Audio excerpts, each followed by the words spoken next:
दान करेंगे। और एक बात आपको आश्वस्त करेंगे, क्योंकि आज किसी भी नेता के बारे में बता कीजिए, आज वो कहते हैं वो गरीबों के नेता है, वो मजदूरों के नेता है। अरे जितना दाम आपके बहियार खेत का नहीं है, उनके बाथरूम का है। आपका नेता कैसे हुआ? वो कैसे आपका नेता हुआ बताइए? इसलिए हम इस बात की भी घोषणा करेंगे, यदि कभी भविष्य में मेरे नाम से, चूंकि मेरे नाम से अभी कुछ नहीं है, मेरे नाम से शायद आपके झारखंड का हम पहला लोकसभा प्रत्याशी होंगे। शायद हमारे पार्टी के 2-4 को लोग हो सकता है, हमारा गरीब पार्टी है, शायद हम पहला प्रत्याशी हैं जिसका खुद के नाम से एक साइकिल भी नहीं है। पता कर लीजिएगा हमारा नॉमिनेशन फॉर्म में।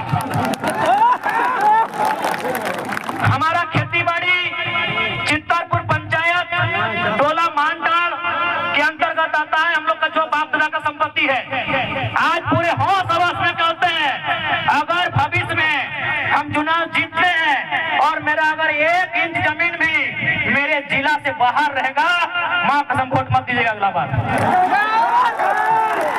सोच से भारत बनेगा, नए सोच से नया भारत बनेगा, नए व्यवस्था परिवर्तन से नया भारत बनेगा। इनकी घटिया सोच से भारत कभी नहीं बनेगा। हम पूरे होश हवस में कहते हैं, क्योंकि मैं बार बार कहता हूं पारसनाथ को साक्षी मानते हैं। हालांकि कुछ लोग पारसनाथ का नाम सुनते हैं और हालत खराब होने लगता है।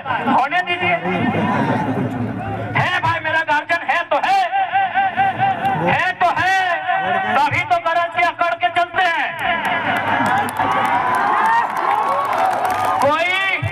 कोई हमारा बाल उखाड़ने का कोशिश कीजिए ना, अगर पारसनाथ पहाड़ उसका खाल नहीं उखाड़ लिया तो बेकार रहिएगा।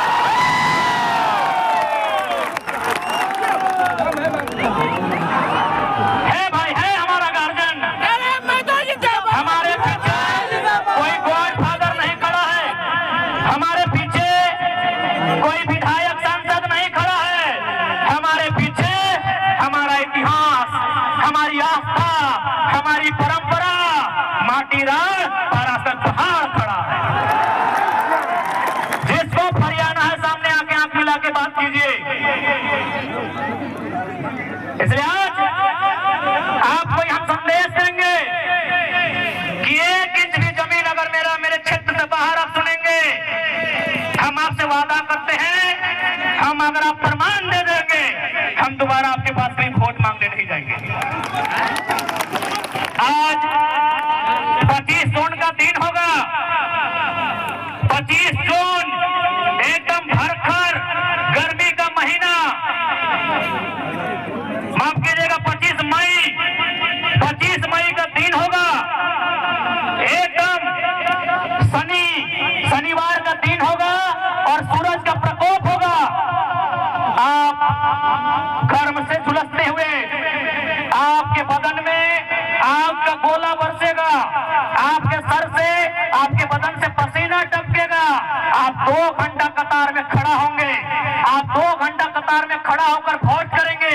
एक बात बताइए, इतनी आग जैसा गर्मी को अपने शरीर में झेलकर अपने बच्चों के लिए वोट करेंगे या सांसद प्रत्याशी जो हैं उनके बच्चों के भविष्य के लिए वोट करेंगे?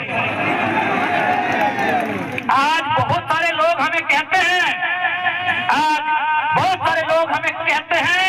कि आप नेताओं के पीछे हाथ धो के क्यों पड़े हैं। हम उन्हें कहना चाहेंगे कि यदि वो नेता व्यापारी होते, यदि वो नेता बिल्डर होते, यदि वो नेता किसी कंपनी के मालिक होते, हम विश्वास दिलाते हैं, उनके खिलाफ एक बात नहीं कहते, लेकिन वो हमारे वोट से नेता बने, वो हमारे वोट से MP MLA बने, और यदि काम वो अपने बच्चों के लिए करेंगे तो भैया हमें तकलीफ होगी, क्योंकि हमने वोट अपने बच्चों के लिए दिया था। अभी हम उनकी शिकायत नहीं करते। यदि नेताजी का बेटा चाहे चंद्रप्रकाश चौधरी जी रहे, मथुरा प्रसाद महतो जी रहे, अनूप सिंह अनुपमा सिंह जी रहे, ढोलू महतो जी रहे, हेमंत सोरेन जी रहे, या सुदेश महतो जी रहे, या बाबूलाल मरांडी जी रहे, या अर्जुन मुंडा जी रहे, यदि उनका बच्चा भी भाइयों की तरह, हमारे घर के बच्चों की तरह टावर लाइन में चढ़ के काम करता ना, मां कसम शिकायत नहीं करते। यदि उनका बच्चा हैदराबाद खटने जाता ना, शिकायत नहीं करते। यदि उनका बच्चा सूरत में कपड़ा की फैक्ट्री में काम करता ना, हम शिकायत नहीं करते।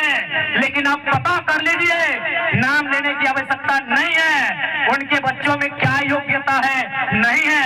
कोई किसी कॉलेज का डायरेक्टर है, किसी का बेटा दिल्ली में बैठकर कंपनी चलाता है, और आपके बेटे शाम को ड्रीम एलिमेंट में 49 रुपया लगाते हैं।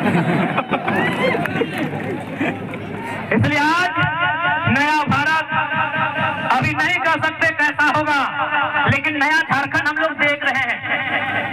नया भारत का दृश्य कैसा होगा ये शायद हम और आप नहीं कह सकते, लेकिन नया झारखंड कैसा होगा ये दृश्य हम और आप देख रहे हैं। आज 45 डिग्री के तापमान में जो भीड़ इकट्ठा हुई है, ये बदलाव का संकेत दे रही है।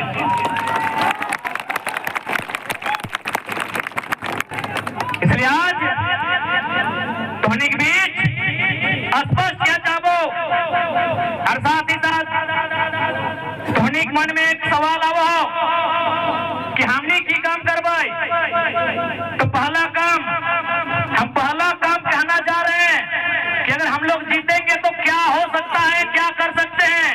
आप 25 मई को जिस दिन वोट देने के लिए जाएंगे, 25 मई को जिस दिन अपने घर से आप वोट देने के लिए जाएंगे, एक काम कीजिएगा, आप अपने घर से अपने मतदान केंद्र की दूरी को नाप लीजिएगा। मतदान केंद्र यानी जहां आप वोट देने जाएंगे, किसी मिडिल स्कूल में, किसी पंचायत भवन में, किसी आंगनबाड़ी में, आपके घर से जहां भी आप वोट देने के लिए जाएंगे वहां की दूरी नाप लीजिएगा। क्योंकि हम लोग जो पहला काम करेंगे वो काम ये होगा कि जितनी दूरी पर जाके आप हमें वोट देंगे, उसकी आधी दूरी पर हम लोग संसद लाइब्रेरी की स्थापना करेंगे। उसकी आधी दूरी पे एकदम ऑन दी रिकॉर्ड कहते हैं, लाइव चल रहा है, मीडिया रिकॉर्ड कर रही है। गिरिडीह लोकसभा में 22 बूथ आते हैं। सौगंध इस गिरिडीह लोकसभा की मिट्टी की, सौगंध झारखंड की जनता का। हम लोग जो पहला काम करेंगे कि हम लोग संसद लाइब्रेरी की स्थापना करेंगे, और वो लाइब्रेरी चार चंदन क्यारी में नहीं होगा। वो लाइब्रेरी जहां आपका गांव है, जितनी दूरी पर आपका वोट वाला बूथ होगा, उसकी आधी दूरी में वो लाइब्रेरी की स्थापना की जाएगी। ये हम लोग पहला काम करेंगे, क्योंकि मेरा मानना है कि शिक्षा असल कारण है हमारी मुक्ति का। आज यहाँ जितने लोग बैठे हैं सभी मिडिल क्लास फैमिली के लोग हैं। आज जितने लोग बैठे हैं 2-4 लोग ऐसे होंगे जिनके परिवार में शायद कोई डॉक्टर होगा, कोई वकील होगा, कोई इंजीनियर होगा, कोई दरोगा होगा। यानी सभी हम मिडिल क्लास फैमिली से आते हैं। यानी हम लोग को मालूम है कि हमारे घर की जो स्थिति है, हमारे किचन की जो स्थिति है, हमारे चूल्हे की जो स्थिति है, उसे अगर हमें उन्नति के रास्ते में लेकर जाना है तो पहला काम करना होगा, अपने बच्चों को इतना पढ़ाना होगा, इतना पढ़ाना होगा कि अपने दम पर वो अपनी गरीबी रेखा को पार सके। आप सभी जानते हैं। बाकी देखिए यही बड़ी बड़ी इमारतें हैं, चास में, बोकारो में, सेक्टर में, कहीं 12 तल्ला है, कहीं 15 तल्ला है, कहीं 20 तल्ला है। आप अपने सर पे 18 के जगह अगर 36 ईंटा भी ढोने का काम कीजिएगा ना, तो आज मजदूर दिवस है, आप जानते हैं मजदूर की स्थिति क्या है। इसीलिए आप एजुकेशन को आपको महत्व देना होगा। आज आपके बीच एक नन्हा सा लड़का, आज आपके बीच एक साधारण सा लड़का, आज आपके बीच एक कल का लड़का यदि आज यहाँ अपने आप को लेकर आया है तो पावर ऑफ एजुकेशन। पढ़े लिखे हैं, चीजों की जानकारी है, इसीलिए आप हमें सुन रहे हैं और सुन नहीं रहे हैं। गिरिडीह से भारी मतों से विजय बनाने जा रहे हैं, क्योंकि आपको मालूम है कि गिरिडीह में अगर कोई दमदार आवाज रखेगा तो आपको मालूम है वो कौन रखेगा? गिरिडीह लोकसभा रहे या कोई सीट रहे, आपको मालूम है वो आवाज हमारे दल के लोग रखेंगे, वो आवाज टाइगर जयराम महतो की सेना रखेगी, ये आपको मालूम है। क्योंकि हम कोयलांचल की धरती में खड़े हैं, धनबाद बोकारो गिरिडीह के सीमांकन क्षेत्र को, रामगढ़ होते हुए हजारीबाग के क्षेत्र को हम लोग कोयला का क्षेत्र कहते हैं। लेकिन आज आपको जानकारी देना चाहेंगे, इसी धनबाद बोकारो को जोड़ने का काम दामोदर नदी करती है। आपको जानकारी देना चाहेंगे कि हमारे झारखंड में 27% कोयला का खनन किया जाता है।